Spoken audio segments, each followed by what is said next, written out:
Welcome to another video for Big Bull Technology. This is for my Year 7s. The last video that we watched was how to mark out our one piece, and we have marked them out. This video, I'm actually going to show you how to turn it from this into those two pieces there with the Tennon Saw and the bench hook. So let's get going. I need to use this. This is called a bench hook. Now it's called a bench hook for a specific reason, because it hooks onto the bench there because of that block down there. Now you need to be careful. If you're right-handed, you have the block on the left. If you're left-handed, what you need to do is flip that over, and then the block is on the right there. Okay, so you've got the saw in your other hand, but because I'm right-handed, I'm going to do it this way. Now, I've got my bench hook. I need to open up my vise, and what I'm going to do is I'm going to look in there, and I'm just going to check it to make sure there's no nails or anything in there. I'm just going to have a check, because sometimes people like to put things in there to be silly.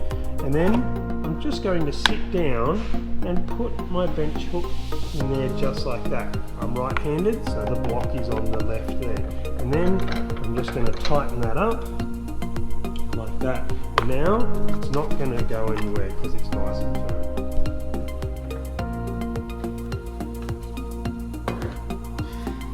Now I've got my piece. I need to make two cuts with my Tennon Saw. I need to cut one down through my cutting channel, and then my next one near that line just there, but not touching that line. We don't want to touch any of our pencil lines. We want to stay just a few millimeters away from it.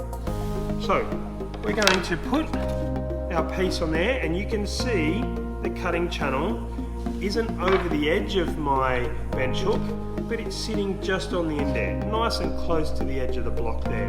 Now when I use my saw, I want to make sure, I'm going to get my finger here, I'm going to put it on, and my finger's just going to help it sit right smack bang in the middle of that cutting channel, so it's the same gap on either side. Now, a good tip for using our Tennon Saw. You want to make sure that it goes along the spine of the Tennon Saw, up the handle, to your hand, up your wrist, to your elbow. Everything is all in a straight line. That's why I set the camera up like this, so you can see that line going all the way through there. You don't want to be sitting like this or like that to cut. It'll be a lot easier like that. Using my finger, putting it right in the middle. And all I'm going to do is I'm going to do a couple of drag backs, and that will create the beginning of my cut right in the middle of my cutting channel.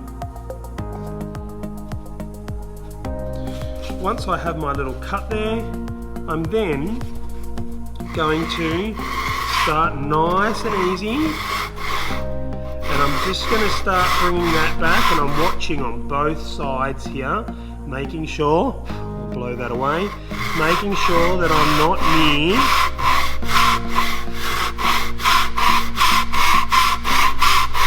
I've dropped it all the way down, so now I have a cut all the way down the middle. This is quite hard. Take your time, let the saw do the cutting. And all I'm going to do is, I don't want to cut too much into my block here. I'm just going to go nice and easy.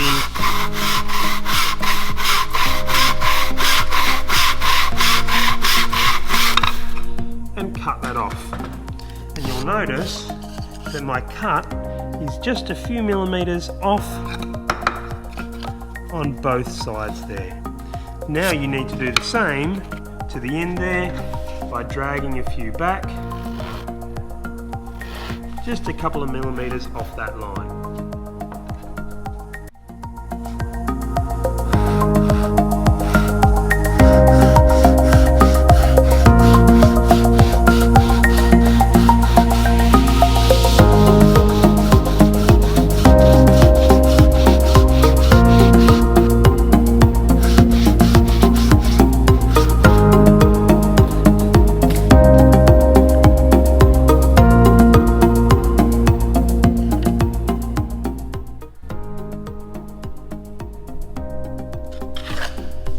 Yep, there we go, we're done.